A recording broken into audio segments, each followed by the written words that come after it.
The Xenon fight out of the way. The Vonica fight out of the way. Now we have the fight with the leader of the Dark Triad, the big boy against essentially probably like one of the biggest boys that the Clover has right now, and that's Yami.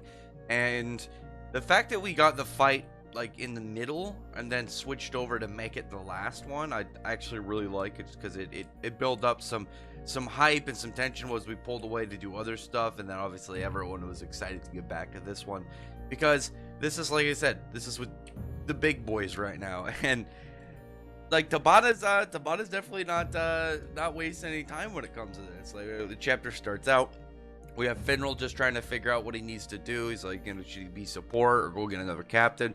But he realizes the second he moves that Dante is just gonna kill him. Which, to me, I'm wondering, like, I don't know. I wonder if Dante would like specifically actually like turn and try and go against him. But definitely doesn't seem to be the case. And there was actually an art error in this.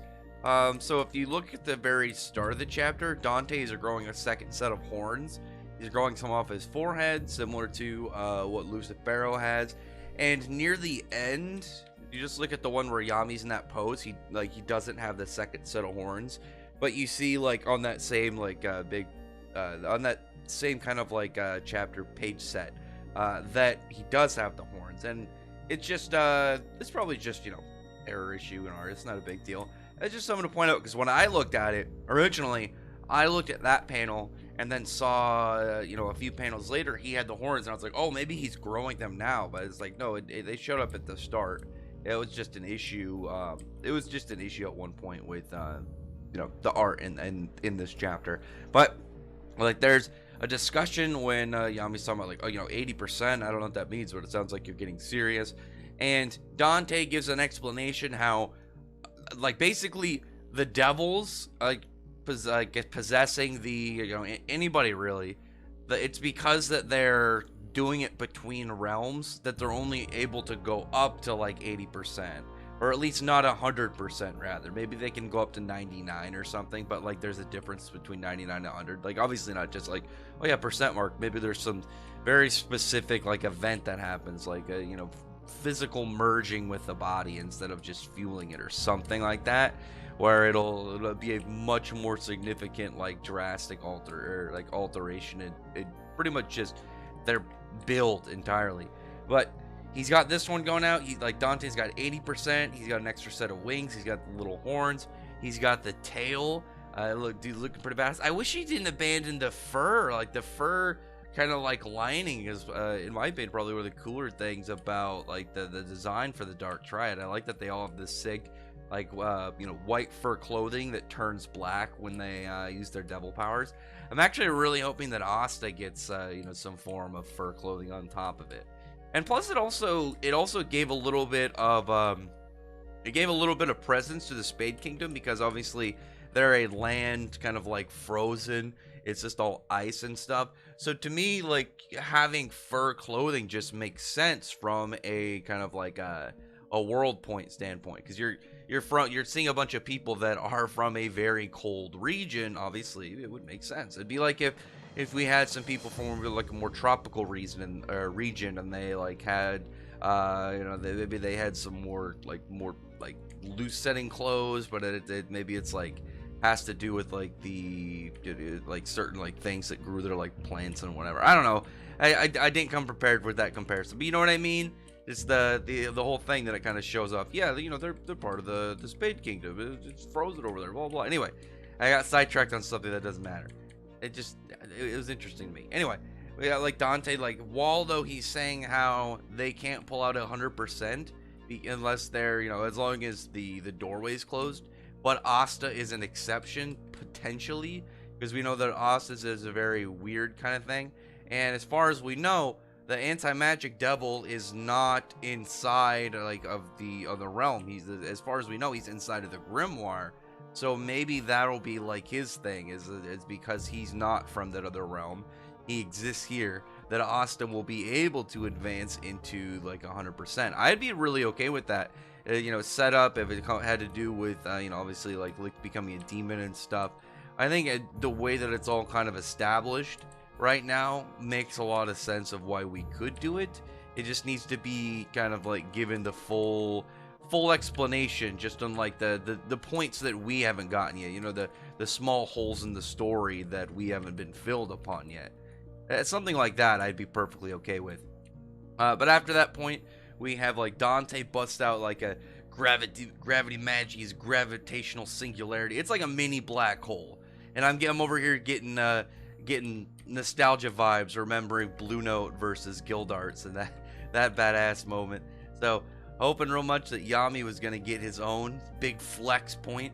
And I will say, like, I like that Tabata, he's doing a little bit of a power creep too. You've got like because we've had like some big feats in Black Clover, but for the most part they've all been like characters at the level of like Wizard King and up. Like we saw like, well, Patries was something he charged. It was something he built up over a long period of time that wasn't the same as like it wasn't the same as like how Julius's magic worked. It was like specifically like in order to like charge up, like, oh yeah, we're dampening or holding it back so we can save it, versus Dante, who's just, or not Dante, Julius, who just seems like about like entirely like his magic revolves around, you know, collecting and redistributing time. But you know, outside of that, we haven't seen a lot of big feats. I mean, like Leona's like base attack covered that room, but obviously hers though was more about heat and intensity rather than AoE. Because like when it came to to Leopold, he actually had a really like large scale feat in terms of Black Clover, because Black Clover, like I said, doesn't have a lot of large scale attacks. But here's Dante busting out, and he's like bringing this gravitational singularity. You can see the area of effect is getting larger as it's going. Like it just starts out like maybe like a kind of like a person's width, not very big, and then by the time it kind of like gets down back to these trees, it's like spreading out to cover the width of multiple of these fully grown trees. And then there's a considerable hole in the side of this mountain, which like I said, pretty impressive. That's actually a really impressive of a feat, because like Yami, like we haven't seen a lot of big stuff from Yami. Like his dimension slash though it's like a broken hacks, but it's not the same as something like widespread like just straight destruction. You know, I like that a lot. I like seeing some of this like progression and force, just because it does like hammer in that these guys are much more powerful than, you know, what we've been seeing before. The only things that we could look at and say like are stronger, like, oh yeah, you know, Demon, Zagrid, and before people say, I think Dante will be stronger than Zagrid by the end of this. I don't think he's more powerful right now, or at least that we've seen, just because like Zagrid took on, you know, Licht, Patry, Lumiere, Austin, you know, all at the same time. I think Dante is on the road for it. I don't think he's as powerful now, because even though Yami, I mean, got stronger, I don't think Yami's as strong enough that he you know, he's of worth of, you know, those 5 people, you know, Juliet, or not Julius, you know, Asta, Patry, Lumiere, and Licht. Like I don't think he's that big up there. I mean, like, he could definitely contend. I think he's around level with like Leona now. He's kind of in that spot in between Captain and like Wizard King's tier, but I don't think that he's like comparable to like an entire group. So I mean, like, when you think about it too, it's like Dante isn't complete. Like his stuff with Lucifero isn't complete, whereas Zagrid got his body back, and like he was a high level demon, as we know from Lucifero. But anyway, Yami's like dodging the attack, just trying to like get around, uses his dimension slash, and it gets completely warped around Dante. Like it just completely misses him. None of that even comes close to him when he's like thinking about like what he needs to do, because like here's really his biggest attack, and I mean that in the way that it's a almost one-shot kill.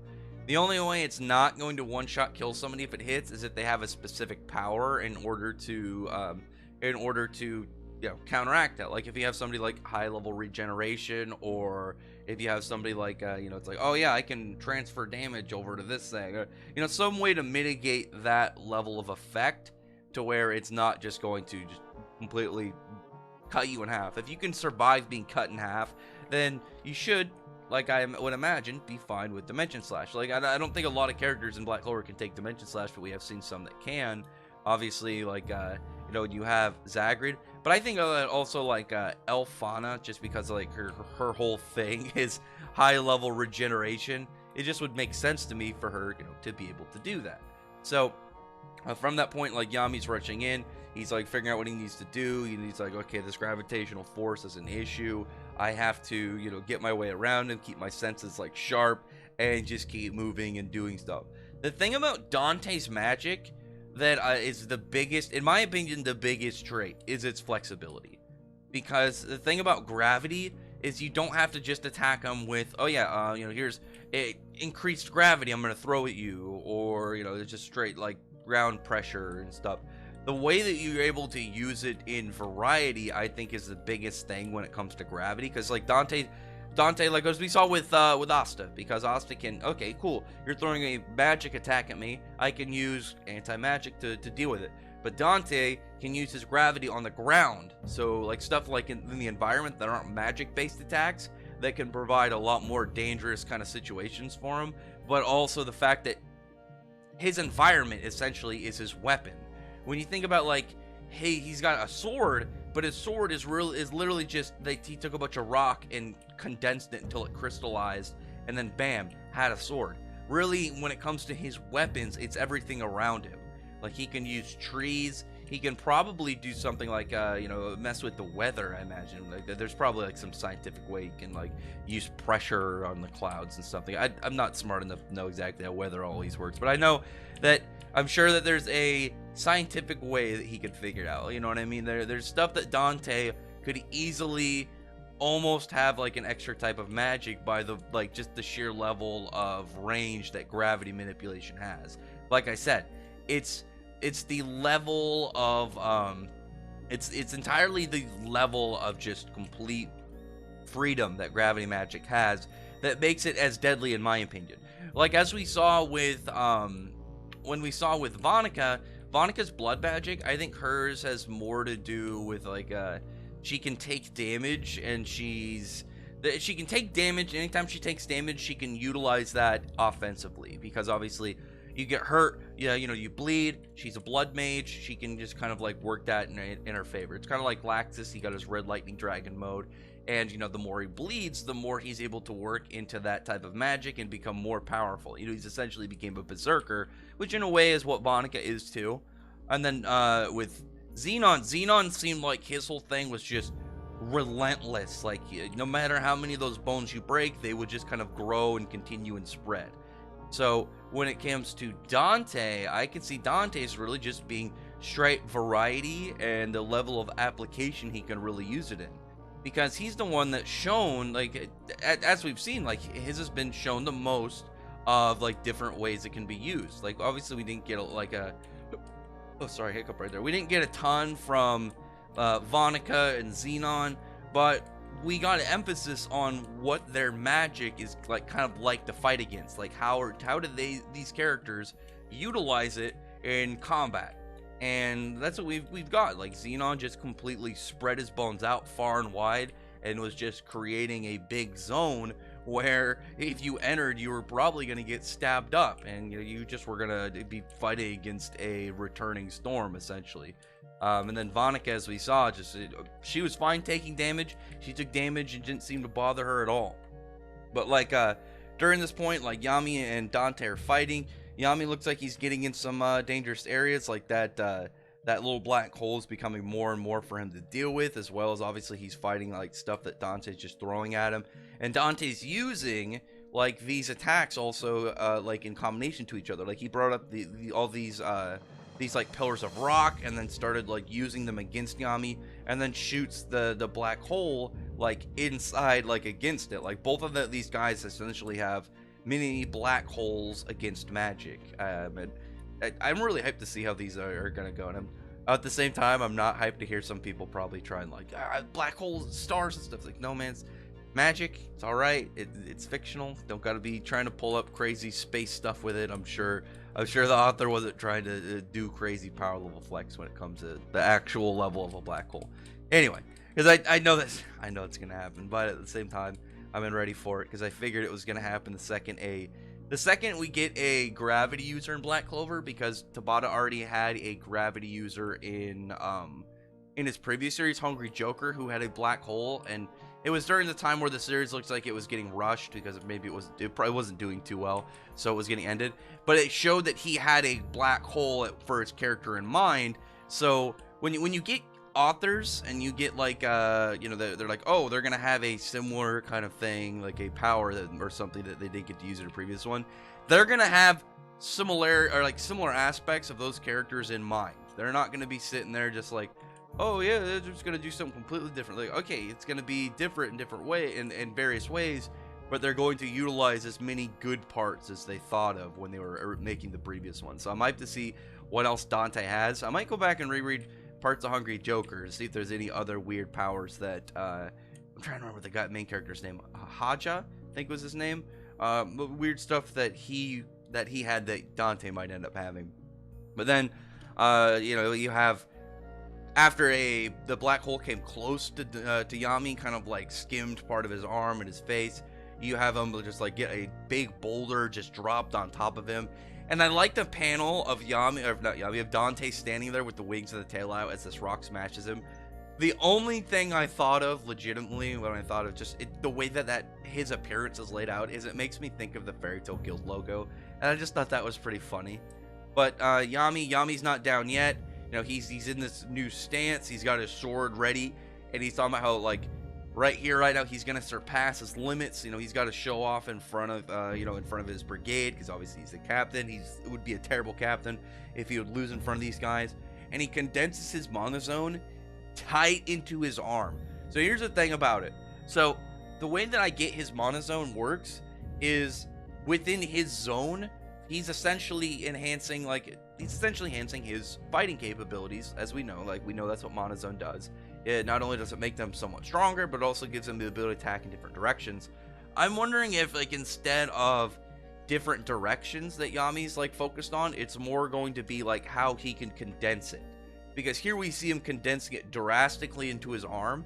So instead of maybe something like, oh yeah, it's going to be a dimension slash I can shoot from any direction kind of like style with his mana zone, but maybe it's going to be kind of like what we saw with when he made that long distance slash against Zagrid, is it'll be super condensed and it just builds him range.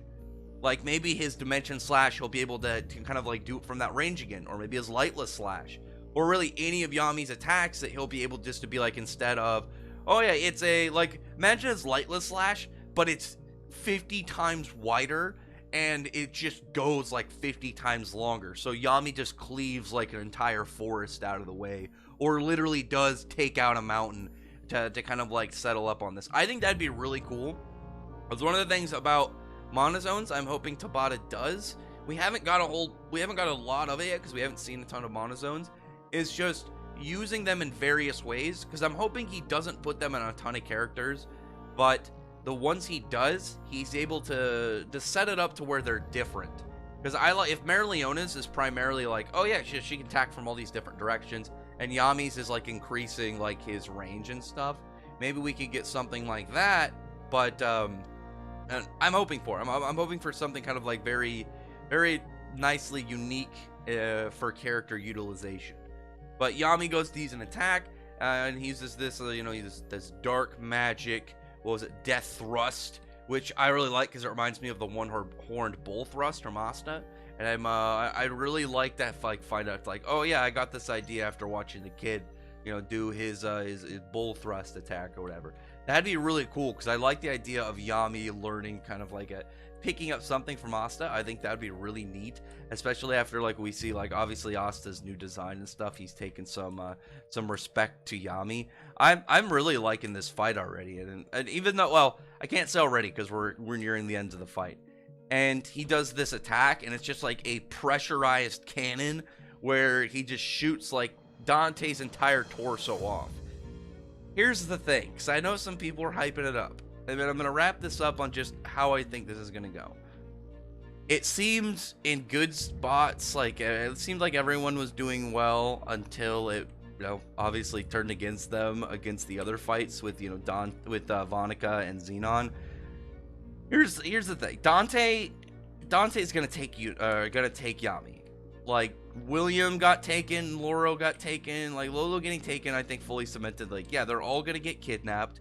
You know, they're taking guys out of the game. They're putting up tensions on, like, you know, they're taking out big characters and really important people. So when we get to like stuff with the Spade, like we get to later portions, it's not like we're not gonna have these big characters to lean back on. We're still gonna have some, but dwindling down someone like Yami and taking Yami essentially out of the picture is obviously like a big deal from both a reading standpoint and inside of the Black Clover world.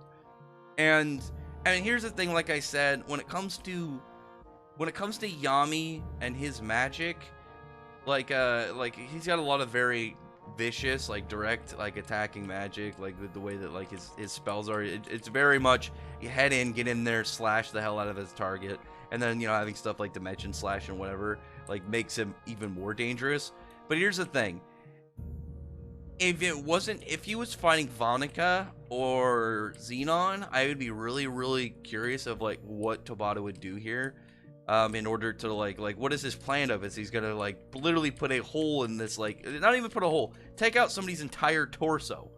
I would be like, okay, well, what has he got planned here? Not with freaking absolutely not with Dante. We know Dante's got like the whole cell flesh magic. Like, he's absolutely not going to be phased by this. Like, he's going to grow his torso back. Like, clearly his thing is regeneration. So I don't know why. It's really cool to obviously live in the hype moment with Yami. But in the reality of things is Yami is going to, in the next chapter, lose because Dante doesn't seem phased by it. Look at Dante's face. His entire torso is gone. And he's like bewildered, but there's no sweat marks. There's no sign of him thinking he's gonna lose. I don't think there's anything gonna be going on. The only possibility I could possibly ever see if Dante got killed off and this was it, this was like the end of his character, is if somehow information gets back to the Spade and they're like, all right, well, we need a third member, and they decide to go after Asta. That's the only thing I can think of. Like, it was like a complete misdirection of who the bad guy was to maybe build like some form of like mind controlled Asta or something. I don't know. Other than that, I couldn't really see it, but I'm hoping not. I really think I think Dante is really interesting.